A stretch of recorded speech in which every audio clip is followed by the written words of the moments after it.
What's going on, guys, and welcome back to the channel. My name is Grusby, and today I want to talk about something that might actually concern YouTubers and some of the channels that you watch.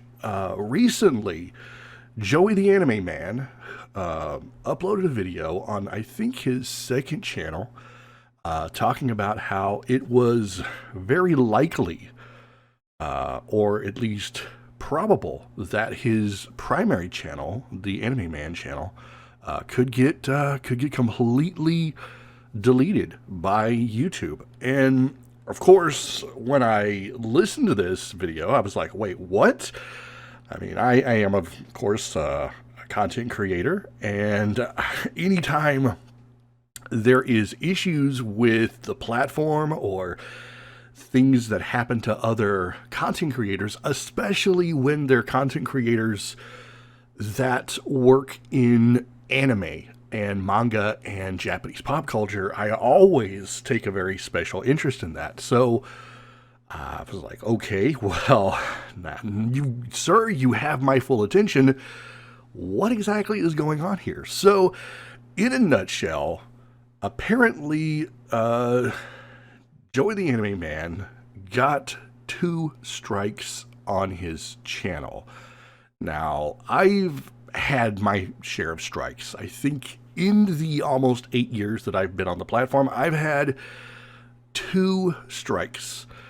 One was somewhat early on, and it was entirely my own fault. I actually I uploaded something that was a little NSFW, and that was my bad. That was totally on me. And the second strike, I honestly can't remember what it was now, but both of them were community guideline violations of some sort. The first one I really remember because in the back of my mind, I kept thinking, should I upload this? Nah, it'll be okay. And it wasn't. But the second one, I really can't remember what that was. It was, however, another guideline strike. I've never done a terms of service violation, so that, those, never been hit with anything like that. However, Joey didn't go into any details about what brought on the strike, except to say that it had to do with his descriptions. Now, the way strikes work on YouTube is when you get hit with a strike, it's a penalty, and it will go away over time. Given about 6 months, the strike will fall off of your record, so to speak, and then you are free to go screw up again, make another mistake. It's only when you repeatedly get strikes, more than one, and I don't know if they necessarily have to be for the same thing or if they're just an accumulation. I'm going to assume it's the latter. So for one reason or another, he already had a pre-existing strike that was about to expire, and he got another strike because of something in his description. Now, that actually concerned me because descriptions are very important to creating content. They're a lot of times what you will use to grab the attention of people whenever they're scanning through the videos, and they also are part of the keyword search when people are searching for videos. I know because I've uploaded videos and I've put specific phrases in my description, and then I searched for those phrases, and absolutely it went to my video. So I know that the description is a very important resource for content creators. Now, there are very specific rules for your description area. You cannot link, and I think this is probably what the crutch of the issue was. Joey the Anime Man and some of his other friends, often they get together for a podcast called Trash Taste, and they talk about a lot of very interesting topics. We're going to say very cultured topics. And some of that is very adult oriented. And hey, all the power to them. I don't think I could ever, talk about adult items on my channel because, well, that's not me. However, they have really pressed this envelope of content, and it is entirely possible that this is what it was about. There was a link to probably a site. There are sites out there that deal with adult-oriented reading material, gaming material, and I'm assuming, again, he didn't say, but I'm assuming that it has to do with these links. And YouTube is very weird. They will let you talk about some pretty harsh stuff, but when it comes to that description box, the minute you link to a legit site that sells something of maybe an adult orientation, they don't like that so much. Again, they didn't say this is all assumption, but this is the logical deduction that I and a few other people have reached, is that YouTube has a little bit of a problem here, where there is a discrepancy between the content that they will allow you to put in your videos versus the content that they will allow you to put in your descriptions.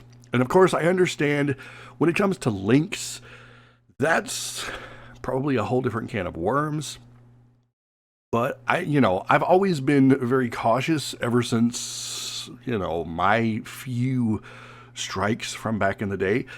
And, even linking my Patreon, I was very worried the first time that I put a link to my Patreon. I was like, can I do this? Can I link to a third-party site where people can donate money to me? Should all of my funds be directed through YouTube only? I mean, I honestly didn't know. So even linking to my PayPal, I had to, research it and find out, is this something people do? And of course, they do.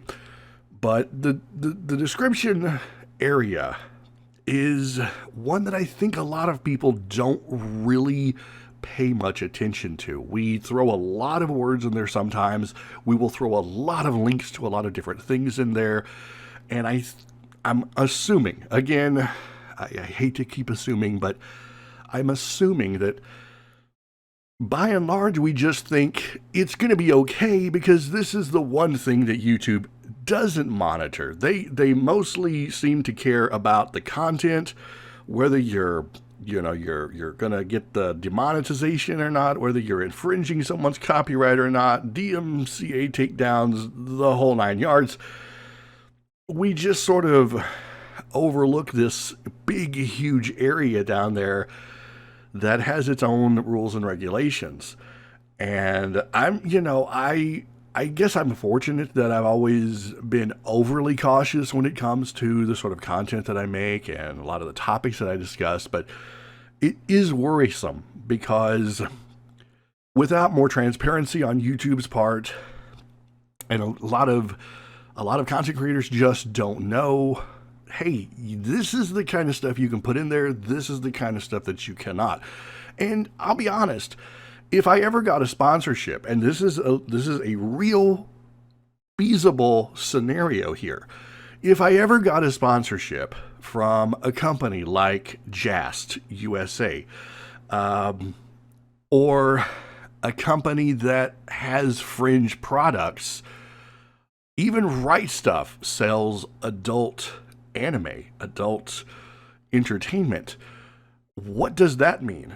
I have a sponsorship, which is perfectly fine, and I can talk about that in the video, but the minute that I put a link to the site, that's where trouble starts. And that's where I feel like there's a problem, because if you can't link to the site that's paying your bills, then how do you get away with talking about it in a video? Little food for thought there. Now, as far as I know, Joey, he got the strike reversed, and I believe the other strike is going to fall off in a couple of days, so the Anime Man channel is perfectly fine, is perfectly safe. But this also definitely reinforces the notion that when you're a content creator, it really is a good idea to have a fallback plan. Now, I'm not anywhere near big enough to have my eggs in more than one basket. I do have other channels, but supposing, for the sake of argument, that I committed a very egregious crime against YouTube, and they did more than just simply delete my channel, but banned me from the platform, I would lose access to not just this channel, but all of them. So therein is more problem. I feel like YouTube can be very lenient at times, but I also feel like they're overly excitable when it comes to passing down basic judgment, you know. And it is what it is. I would love to assume that this is all a case-by-case thing, and we didn't have to take to Twitter and beg and plead and constantly go back and forth. To me, it is insane that we even have to go to another platform just to communicate our grievances when something goes wrong with YouTube. Whenever I have a problem, that's where I have to go. I have to go to Twitter, and I have to hit up the team YouTube and whine to them a few times before I get an answer, and usually it's not one that I enjoy. So anyway, that's pretty much all I wanted to say. Just it seems that YouTube has definitely got more problems, and while this I don't believe is necessarily a new one, it's one that I think, especially when you're a content creator and when you're discussing anime, you're discussing ecchi content, I think it's one that we need to definitely pay a little bit more attention to. I know that I will, and I'm always going to be keeping this in the back of my mind. But I'd love to know your thoughts on the content, the state of content. Do you watch any content creators that walk that line, or maybe you've experienced this yourself? I'd love to hear about that. So definitely take to the comments and let me hear all about it. Guys, thank you so much for watching. I hope you enjoyed this video. If you did, then be sure to hit that like button. And if you didn't, well, it's not like it's going to matter because YouTube took away the dislike feature, I think. So yeah, just keep hitting like. It's all good. If you're new to the channel, then be sure to subscribe for more videos. Have an amazing day, everyone. Keep being awesome, and I'll see you all in the next video.